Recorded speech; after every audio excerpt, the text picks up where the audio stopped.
اس دنیا میں کوئی بھی شخص اتنا برا نہیں کہ وہ شیطان ہو، اور کوئی بھی شخص اتنا اچھا نہیں کہ وہ فرشتہ ہو۔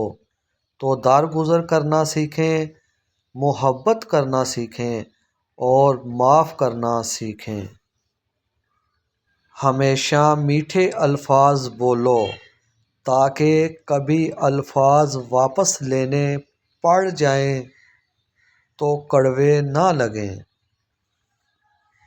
اپنے خیالوں کی حفاظت کرو کیونکہ یہ الفاظ بن جاتے ہیں۔ اپنے الفاظ کی حفاظت کرو کیونکہ اعمال بن جاتے ہیں۔ اپنے اعمال کی حفاظت کرو کیونکہ یہ کردار بن جاتے ہیں۔ اپنے کردار کی حفاظت کرو کیونکہ یہ پہچان بن جاتے ہیں۔